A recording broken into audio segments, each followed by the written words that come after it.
A care plan is something we've done together, me and the patient, where we've assessed what the problems they see are their problems, and we plan together to make goals, to achieve these goals, and how we're going to help them feel better about their long-term condition that they've got and how to live with it better and maybe how to manage it better. And a care plan gives them confidence and control over their own condition. It would include emergency contact numbers for a patient for when they're feeling unwell.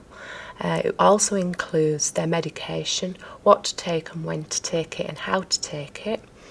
They're very individualised care plans, so some care plans may include information about diet and exercise tailored to that patient's individual needs. I think the care plan's very good, as long as it gives me at the hospital. Kath just takes me blood pressure and my oxygen levels and well, she does me over in general. COPD, which is chronic obstructive pulmonary disease, affects Gladys's breathing. The care plan involves looking at what Gladys can do when she's well and recognising in herself when she's unwell and what symptoms she recognises and what to do when she gets those symptoms. Since I've got Kath, I know that Kath will look after me, and I feel more confident in myself while I've got Kath. I wouldn't feel at all happy if I didn't have her.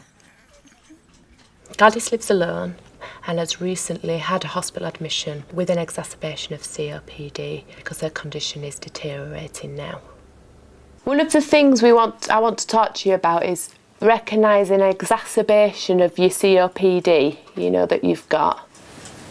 Yes.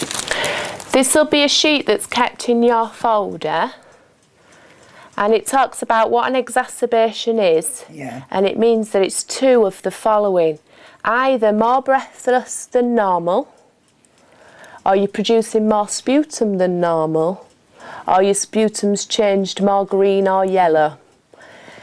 And if you've got two of those things, yeah, it then tells you what you should do. So that would mean increasing your inhaler, using it more through the day. Care planning involves giving the patient information about their condition so they can take more control of their condition to avoid maybe an unnecessary hospital admission or becoming very unwell at home.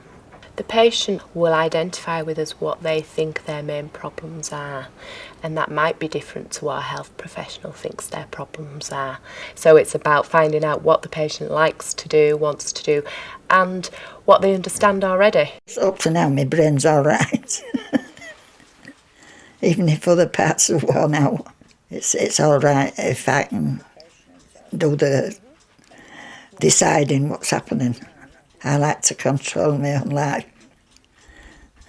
The care plan forms part of the confidential medical records for the patient, and it's reviewed on a continuous basis with the patient, maybe when the patient's condition changes or the circumstances change. You recognise when you're not feeling, when you're getting one of these exacerbations, don't you? Yeah. I think what we can do is have the steroids and the extra antibiotics in the house for you. Yeah. So that when you recognise that this is coming on, you can start taking them straight away. Yeah. Before it becomes too bad. You can always ring me and just say, I've got these symptoms, I'm thinking about starting my antibiotics and steroids, do you think that's right? Yeah. And I can just tell you over the phone, and then within the next couple of days I'd come out and see you anyway. Yeah. Our patients have got long-term conditions that cannot be cured, and we discuss with them their wishes about what they want to happen when they come to the end of their life. So it might be around choosing where to die. A lot of patients choose to die at home, and about who they want present.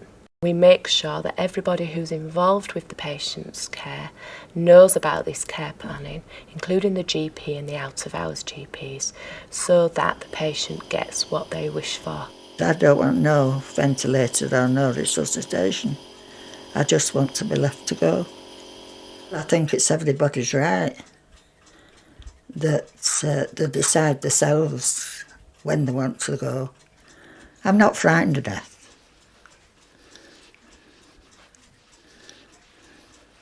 Because I think, well, I'll meet all my family and friends and everybody else that's gone before me.